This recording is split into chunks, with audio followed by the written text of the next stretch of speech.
기억하시죠? 지난달 종로 고시원 화재 7명이 숨졌는데 그 건물 주인이 고시원 운영하는 그 운영주에게 화재에 따른 손해를 배상해라 해서 이게 논란입니다. 이게 어떻게 된 겁니까? 원래 임대차 계약 기간이 11월 말로 이제 예정에 대해서 만료 기간이라고 하고요. 원래 임대 거기서 계약, 고시원을 11월 말까지 하기로 돼 있었군요. 네. 일단은 그 임대차 계약 기간이 만료됐고 2달 정도 임대료가 밀렸다고 합니다. 밀린 임대료 내고 그 건물 인도에서 퇴거할 것을 요청을 받았다는 것이고요. 나아가서는 이 화재로 인한 손해배상, 이 부분에 대해서 배상해달라는 요청을 실제로 법률 대리인을 통해서 받았다라고 합니다. 잠시 후에 자세히 알아보겠습니다. 화재가 난 고시원 지금 어떤지 좀 화면 준비됐으면 보겠습니다. 그 고시원입니다. 종로에 있는. 이거는 아마 시민들이 남겨둔 꽃과 편지 같고요. 고시원에 살던 사람들 모두 나갔고요. 고시원 운영하던 운영주 구 씨는 뭐 여전히 화재 충격과 고통에서 못 벗어나고 있는데요. 이렇게 지내고 있어요. 11월 9일 날 아침서부터 지금까지 밥을 2번도 안 먹었어요. 그냥 물로만 이렇게 먹고 지내는 거. 돌아가신 양반이나 부상자들이나 내 고시원에서 한 식구처럼 이렇게 사는 그 사람들이 고통을 받고 있고 그러니까 그거를 내 머릿속에서 지워지질 않잖아요. 그게 제일 힘들어요, 나는. 그런데 구 씨에게 지난달 20일 휴대전화 문자 메시지로 이런 통보가 왔습니다. 건물주의 법률 대리인이 화재 사고로 건물이 불에 타서 이제 더는 임대 계약을 연장할 수 없으니까 나가달라. 건물 비워달라는 것이죠. 그리고 그간 밀린 2달 임대료, 또 특히 화재로 인해 발생한 모든 손해를 배상해달라 이렇게 통지했습니다. 아무 감식 결과들도 나오지도 않은 상태에서 이런 문자를 받으니까 내가 너무 힘든 거지. 계약 기간 끝났으면 나가는 건 당연하고요, 그죠? 근데 뭐 다시 고시원 하기는 쉽지 않을 것 같고요. 중요한 건 화재 배상을 해라 이거예요. 원래 이제 고시원 이 원장이 2009년부터 여기서 고시원을 운영을 했거든요. 그런데 처음에 시작할 때는 뭐 보증금도 한 3,500만 원, 월 임대료도 한 385만 원 이 정도 했었는데 계속 그 동안에 올라서 이제 올해는 보증금 8천만 원, 월 임대료가 638만 원 많이 올랐습니다. 그러다 보니까 본인도 이제 한 2달치 정도 이렇게 밀릴 정도로 있고. 굉장히 어려운 상황이어서 이거 올해까지만 하고 이제 그만해야 되겠다 이렇게 생각을 하고 있던 차에, 그러니까 한 3주에서 한 달 정도 남겨놓은 상황에서 이 사고가 터진 거죠. 그런 상황에서 본인은 이제 화재 배상에다가 또 그 입주했던 고시원생들의 어떤 또 민사 손해배상 이런 것까지 제기가 되는 상황이기 때문에 그런 것까지 전체적으로 다 부담을 해야 되는 그런 상황에 지금 처했습니다. 그런데 뭐 얼핏 맞는 말 같기도 한데 이거 화재 원인이 301호인가요?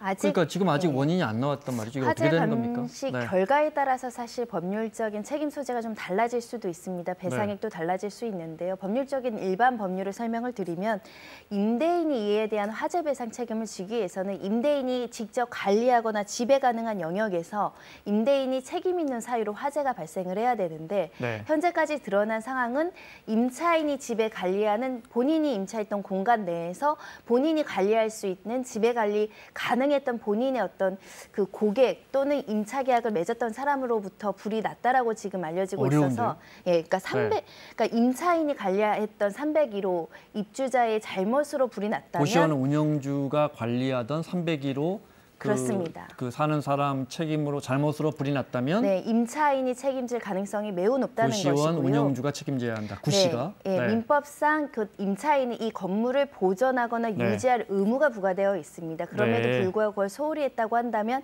계약상 책임을 물을 수도 있는 상황이고요. 다만 화재보험이 들어있을 개연성이 매우 높아서 보험료를 일부 수령할 수 있겠지만 나머지 손해에 대해서는 민법상 과실이 얼마씩 있느냐. 이 건물주도 과실이 있다고 평가될 수 있거든요. 건물 자체에 화재가 있었을 수도 있습니다. 또는 임차인이 관리를 제대로 잘못했거나 301호가 잘못했거나 이 모든 것을 복합적으로 종합해서 과실 비율을 따져서 배상액이 결정이 될 가능성이 높습니다. 301호의 전기난로 때문에 불이 났다고 아직 정확한 결과는 나오지 않지만 선 변호사 지적한 것처럼 근데 만약에 거기 배선이 잘못돼 있었다면 이건 또 건물주의 책임이고요. 그죠? 그렇지 않고 301호에 입주한 사람의 과실이라면 이 사람의 과실과 또 그걸 고시원 운영주 관리 책임 잘못한 이렇게 복잡하게 301호 그 그분은 지금 어디 있습니까? 지금 이제 병원에 입원해 있는 상황인데 네. 원래 이제 그날 전기난로를 켜놓고 화장실 갔다 온 모양입니다. 네. 갔다 오니까 이제 불이 조금 나서 그걸 혼자 어떻게 꺼보려고 하다가 잘 안 돼서 꺼져버린 이제 거군요. 굉장히 번진 거죠. 그 네. 상황에서 본인도 이제 좀 그 화상을 입은 거예요. 그래서 네. 중환자실에 입원해서 치료를 받고 있는 상황이고 지금 현재도 계속 병원에 있습니다. 그런데 경찰은 일단 이 사람의 주거가 불안정한 상황이기 때문에 네. 혹시 모르기 때문에 체포영장을 발부를 받아놓은 상황이고 도망갈까 봐? 예, 도주할까 퇴원하는 봐? 즉시 네. 체포영장을 집행을 할 그럴 계획입니다. 네. 만약에 스프링클러 없는 건물이고 2015년에 서울시가 스프링클러 무료로 달아줄게요 했는데 건물주가 반대했다는 거 아닙니까? 만약에 그때 스프링클러 제대로 달았으면 또 이 문제가 들어옵니다. 그 고시원 운영하던 구씨 이야기 들어보겠습니다. 왜 스프링클러를 주인이 안 해주냐 그러니까 건물주가 구청에 가서 알아보니까 그거를 해주면 5년 동안 임대료를 올릴 수 없다라는 말을 했다는 거예요. 이런 식으로 해서 승인이 그게 안 된 거지. 그러니까 서울시가 스프링클러 무료로 해주면서 그냥 해주지 않고 임대료 그런 거 좀 낮춰보려고 대신 우리가 이거 무료로 해주는데 임대료 5년간 올리면 안 돼요 하니까 건물주가 혹시 그럼 우리 스프링클러 하지 않을게요 이렇게 된 게 아닌가. 그러니까 그 부분에 대해서는 약간 갈리긴 하는데 그 네. 자체는 맞습니다. 그러니까 서울시가 네. 그 2015년에 2009년 7월부터 이 스프링클러 설치가 의무화됐거든요. 네. 그렇다면 그 전에 있던 고시원들 있지 않습니까? 의무화가 안 된 고시원 그런 곳을 대상으로 네. 신청을 하면 우리가 선정을 해서 무료로 스프링클러를 설치를 해주겠다. 네. 이렇게 한 겁니다. 대신 업무 협약에 스프링클러를 그렇게 해서 설치를 했을 경우는 임대료를 5년간 동결한다. 이런 조항이 들어있는 거예요. 네. 예, 실제로 그런 일이 있었기 때문에 이 건물주가 그것 때문에 그 당시 스프링클러를 설치했는지 안 했는지 아니 공짜로 해준다는데 안 한 이유가 그렇죠. 그 상당히 개연성은 높네요. 그렇죠. 말씀 듣고 보니까. 임대료 문제가 네. 거기에 관련이 있을 가능성이 있는 것이죠. 차라리 그냥 그럼 우리는 안 하겠습니다 해서 가능성이 있는데 건물주 이야기는 좀 달라요. 일단은 뭐라고 얘기하냐면 이 건물을 매각할 계획이었는데 네. 그 임차인들에게 퇴거 소송, 건물인도 소송을 진행하는 과정 중에 만약에 이렇게 5년간 임대차 계약을 인정해주고 임대료도 못 올리고 이런 갖가지 업무 협약상의 의무를 이행하다 보면 건물을 매각하지 못하는 결론에 이르기 때문에 그때 팔려고 했는데. 네, 그래서 그렇게 하지 못했을 뿐이다라고 이제 그 항변을 하고 있는 상황이고요. 실제 네. 법률적으로도 만약에 건물주가 스프링클러를 반드시 설치해야 되는 건물에 하지 않았다. 그런 법률적인 책임과 손해배상에서 가실 책임을 많이 받을 수 있습니다. 그런데 네. 지금 나오는 것은 설치 의무화 건물이 아니었다는 것이고 다만 지자체에서 호의로 지원해 주는 걸 받지 않았을 뿐인데 받지 않은 것에 대해서 윤리적이나 도덕적으로 비난을 할 수 있다고 하더라도 법률적으로는 어떤 법령에 위반된 것은 네. 아니기 때문에 민법에서 어떤 민사소송 제기 과정에서 큰 쟁점이 될 가능성은 적은 사유입니다. 그렇군요. 네. 건물 주인이 왜 최근에 뭐 백신에 비소 들어있다는 거기 회장님 일가라고요. 네. 그렇죠. 그 최근에 뭐 1세 미만 영아들한테 주로 접종하는 그 BCG 네. 거기에 이제 기준치 이상의 비소가 검출돼 가지고 지난번에 한번 파문이 좀 일었지 않습니까? 네. 그것을 이제 일본산 백신인데 그걸 우리나라로 수입하는 한국 수입사 그게 이제 한국 백신인데 거기 이제 회장과 그 일가가 그 전체 건물을 소유하고 있는 것으로 그렇게 이제 알려져 네. 있습니다.